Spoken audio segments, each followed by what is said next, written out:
At ayan mga ka-crypto, face reveal na po si PCT sa video na ito. Ginawa ko po ito dahil sa mga nagsisilabasan ng mga video claims na nagsasabing na demonetize ang kanilang mga YouTube channels. Yan, nakakatakot po yan. At meron pong isang expert, yan, expert sa larangan ng YouTube or content creator na nagsabing mas maiiwasan daw po natin yung banning na yan kapag tayo ay nagpapakita ng ating mukha. Yan, katulad po ng aking ginagawa sa video na ito. Kaya sana nga ay hindi po tayo maapektuhan sa banning na yan dahil sayang naman kung mawawala ang PCT. At ngayon, ang ating balita po rito ay isa pong usapin ito na muling nagliyab dito sa loob ng XRP community na tila ayaw talagang mamatay. Ang sabi dito ay Ripple CEO, yan, Pondent, galing po ito sa isang Pondent. Sabi niya ay Ripple CEO knows $589 is directly proportional to XRP price. And here's why. Alam nating lahat na sa mundo ng crypto, maraming mga price targets na naglilipana. May mga nagsasabing $10, may nagsasabing $100, pero walang numerong kasing misteryo at kasing ingay ng $589. Kaya pasabog po tayo dyan. Maraming nagsasabi na ito ay meme lore lamang o isa pong kwentong barbero sa internet.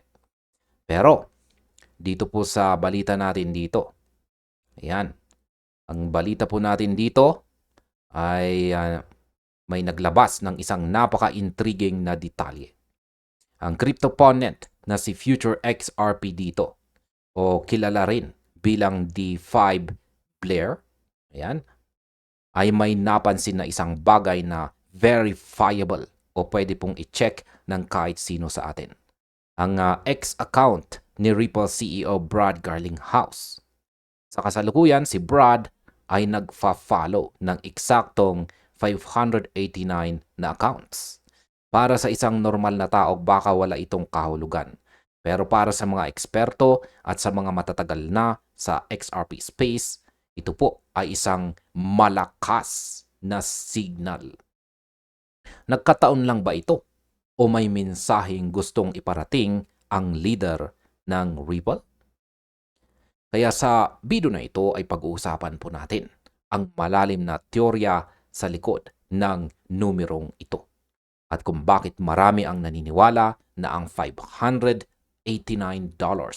ay directly proportional sa magiging presyo ni XRP. Pero bago yan, ay check po muna natin ang kasalukuyang presyo ni XRP dito sa ating daily chart time frame. At ayan, ito po ay naglalaro ngayon sa presyong 1.4174. At nakikita po natin dito sa chart na ngayon is bumalik po siya dito sa loob ng ating symmetrical triangle pattern. Ayan po siya. At masasabi kong valid pa rin ang ating pattern dito. Masasabi kong magiging invalid po ito kung tatagos yung ating kasalukuyang candlestick sa ilalim ng ating pattern na ito. Kaya buhay pa rin ang ating pag-asa na posibleng umangat itong si XRP. Check naman po natin itong si Bitcoin.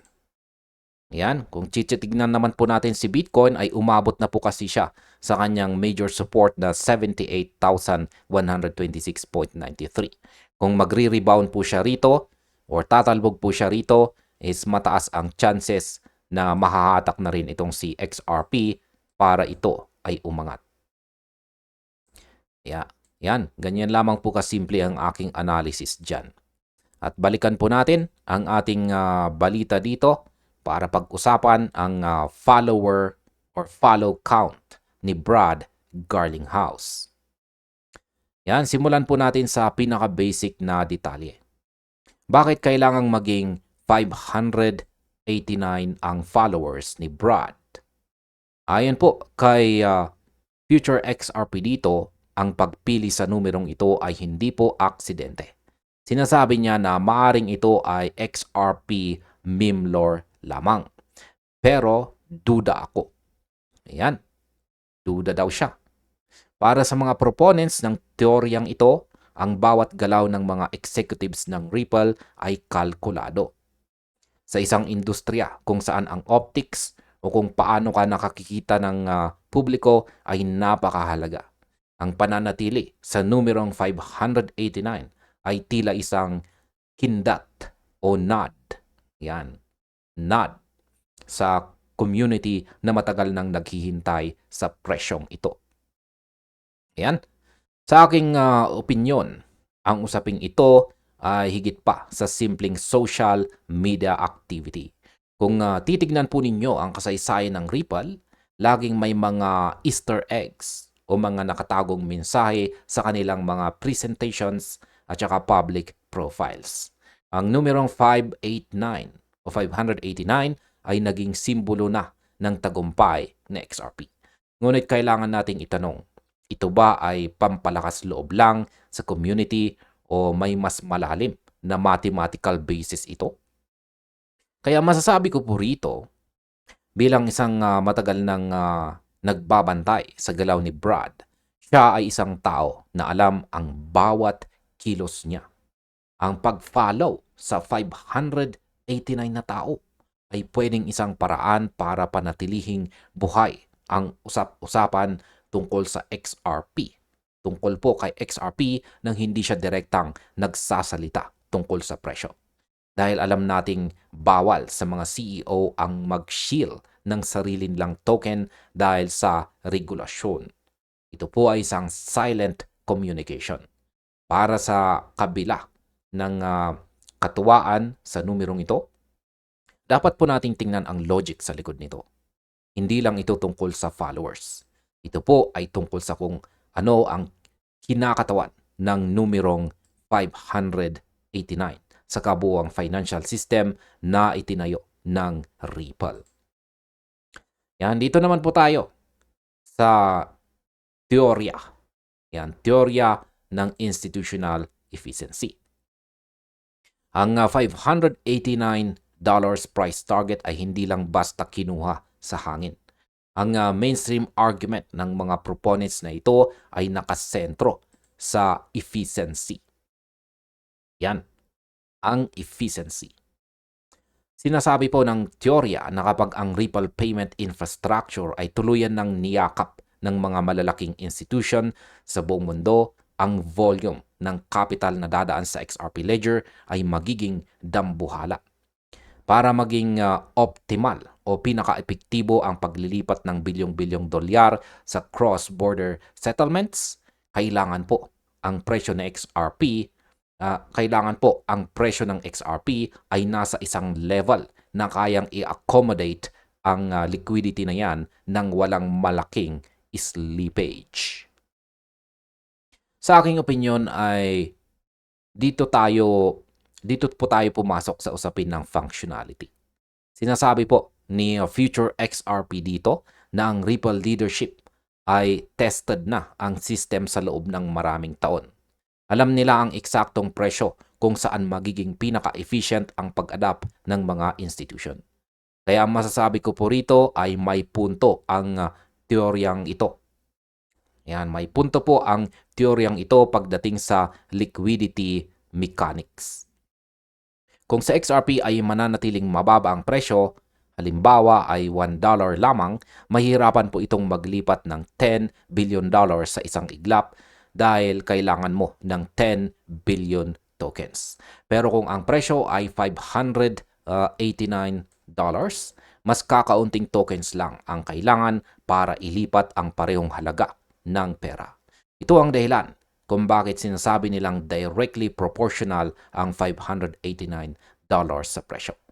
Kaya hindi po ito hula. Ito ay isang pangangailangan para sa system efficiency. Kaya sa aking pagsusuri, kung talagang layon po ng Ripple na palitan ang SWIFT system o maging tulay para sa lahat ng central bank digital currencies or CBDCs, ang presyo ng XRP ay kailangang umakyat sa antas na hindi lang natin basta iniisip ngayon. Ang $589 ay tila naging mathematical sweet spot para sa marami. Pero ang tanong, handa na ba ang mundo para sa ganitong kalaking pagbabago sa valuation? Dito naman po tayo sa mga critics, ang pagbatikos ng mga kritiko. Siyempre, hindi po talaga mawawala ang mga kritiko. Ang pangunahing argumento laban sa $589 ay ang market capitalization. Kung sa XRP ay aabot sa $589 bawat token, ang total market cap nito ay aabot sa 10 trilyong dolyar. Ayon po sa mga kritiko, ang halagang ito ay higit pa sa kasalukuyang valuation ng halos lahat ng global asset classes. Mas malaki pa sa ginto, mas malaki pa sa maraming stock markets, at para sa kanila, ang math ay hindi po realistic. Sa aking opinyon ay naiintindihan ko ang punto ng mga skeptics dito.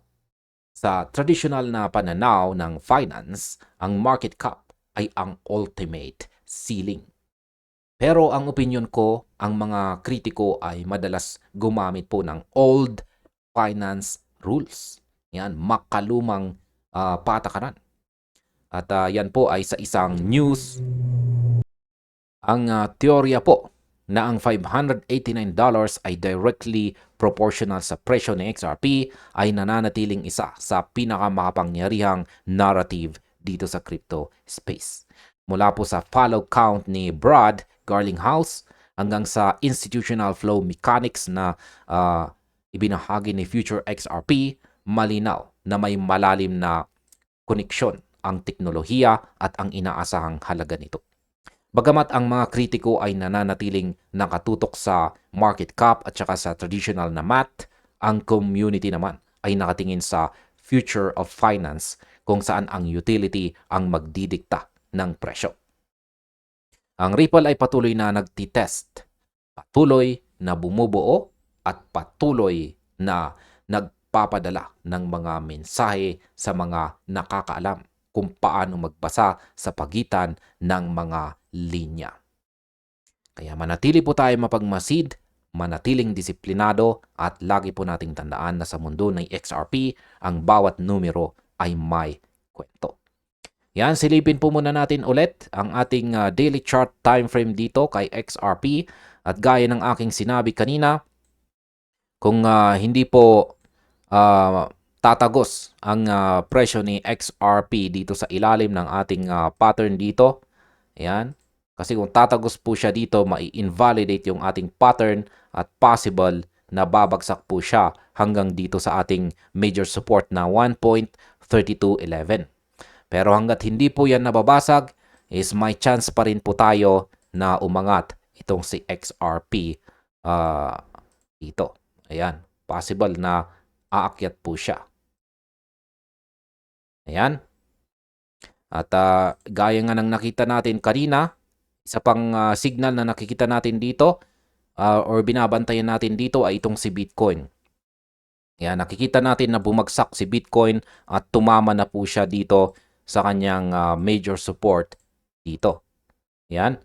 Kung magkakaroon po siya ng rebound dito or tatalbog po siya rito, mataas ang chances na aangat rin itong si XRP dito. Ayan po yung mga binabantayan at or kailangan po nating bantayan dito sa ating mga trading charts. At ayan mga ka-crypto, hanggang dito na lamang po tayo sa video na ito. Marami pong salamat sa panonood.